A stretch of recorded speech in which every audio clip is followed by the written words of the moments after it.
Hello दोस्तों, मैं हूं दिनेश किबूरा। न्यूज़ टाइम में आपका स्वागत है। नेपाल के बारे में एक न्यूज़ ऐसी जिसके बारे में अक्सर लोग चर्चा नहीं करते, बात नहीं करते, टैबू समझते हैं। लेकिन नेपाल से ये न्यूज़ काठमांडू पोस्ट से है, जो कि प्रोमिनेंट न्यूज़ थी, लेकिन ये भी नीचे दबी हुई है, जिसके बारे में शायद लोग चर्चा नहीं करते हैं। न्यूज़ है पिछले 5 महीने से गर्ल्स के लिए सैनिटरी नैपकिन्स की बहुत भारी कमी। रिमोट विलेजेस में तो मिल ही नहीं रहे हैं। जो गर्ल्स हैं उनको अनहाइजीनिक कंडीशन के अंदर रहना पड़ रहा है अपने पीरियड्स में। और ये काफ़ी बड़ी एक्सटेंसिव रिपोर्ट है इसके अंदर। अगर आपको ये काठमांडू पोस्ट का रिपोर्ट मिलेगा तो उसको पढ़िएगा आप ज़रूर।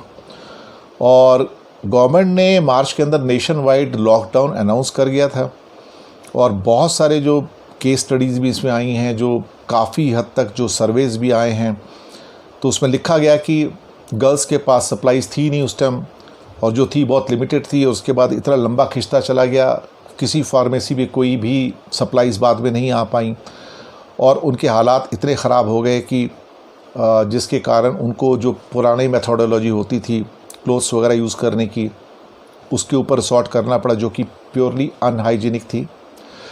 बहुत सारे ऐसे डिस्ट्रिक्ट्स हैं, विलेजेस हैं, छोटे जो टाउन्स हैं, वहाँ पर ये कंडीशंस वर्स हो गई बिल्कुल। इवन बड़े शहरों के अंदर भी थोड़ी सी कंडीशन सप्लाईज ना होने के कारण वर्स्ट हुई। ये the severe lack of, you can say the, एक तो अवेयरनेस नहीं है वहाँ पर इस बारे में। दूसरी, एक बहुत बड़ी संख्या नेपाल के अंदर, एक 83% जो गर्ल्स हैं वो still they use cloths and only 15% are using the sanitary pads. तो ये जो हेल्थ कॉन्शियसनेस है, इसमें कहीं ना कहीं शायद बहुत ज़्यादा एजुकेशन और अवेयरनेस की नेपाल में ज़रूरत है, लेकिन इनके बारे में कोई बात नहीं करना चाहता है। इस लॉकडाउन के अंदर बहुत सारे डिस्ट्रिक्ट्स के अंदर, बहुत सारी जगहों पर ये जो हेल्थ फैसिलिटीज़ हैं, ख़ास तौर से मेंस्ट्रुअल जो हेल्थ फैसिलिटीज़ हैं लड़कियों के लिए, जो पीरियड के दौरान में होती हैं, उसके बारे में बिल्कुल भी या तो जानकारी का अभाव है, और सरकार की ओर से भी कोई ऐसी ज़्यादा इसमें अवेयरनेस नहीं फैलाई जा रही है। और नेपाल की विमेन जो हैं एक तरह से डेप्राइव्ड हैं इस मामले में, कि वहाँ पे, और एक लड़की ने तो यहाँ तक कह दिया कि कोरोना के आने से और लॉकडाउन करने से पीरियड्स तो नहीं रुक जाते, वो तो एक नेचुरल एक्टिविटी है, वो तो चलती रहेगी।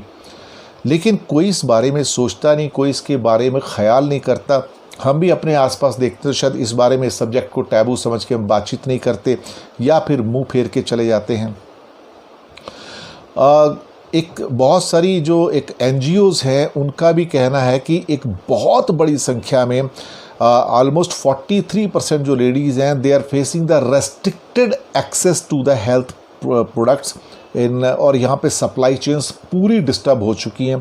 जो इनको यूज़ भी करते थे, सो कॉल्ड जो गर्ल्स थी वहाँ पे, विमेन थी, जो सैनिटरी नैपकिन्स यूज़ करते थे, उन तक भी ये सप्लाईज़ नहीं पहुँच पा रहे हैं।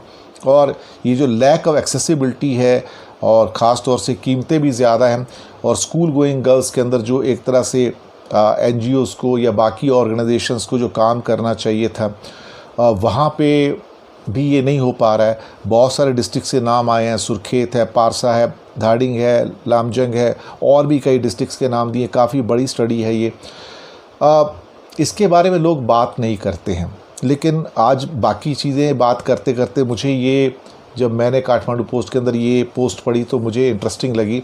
मैंने कहा ये एक ज़रूरी सोशल अवेयरनेस का हिस्सा है, और हमें ज़रूर इसके अंदर लोगों तक ये मैसेज पहुंचाना चाहिए कि हमारे ही घर की विमेन जो हैं, गर्ल्स हैं, दे आर फेसिंग डिफ़िकल्टी, और कोई उसके बारे में बात नहीं करना चाहता, मुंह फेर के चले जाते हैं।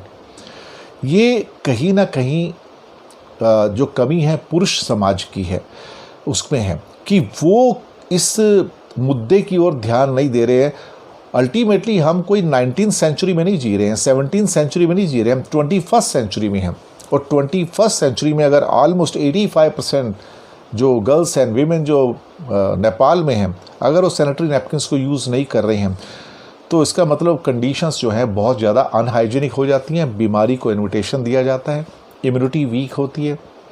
तो मैं समझता हूँ कि सरकार को इस मामले में पूरा कैंपेन चला के इस बारे में बात करनी चाहिए। अब सरकार इसमें क्या करेगी, इस ख़ास तौर से इस रिपोर्ट का क्या नोटिस लेगी मुझे नहीं पता, लेकिन मुझे लगा कि मैंने इस पे बात करनी ज़रूरी थी, क्योंकि ये आपकी जनरल हेल्थ से, जो गर्ल्स हैं, जो विमेन हैं, उनकी हेल्थ से संबंधित है। अपनी फीडबैक दीजिएगा, मुझे बताइएगा इस बारे में। धन्यवाद आपका।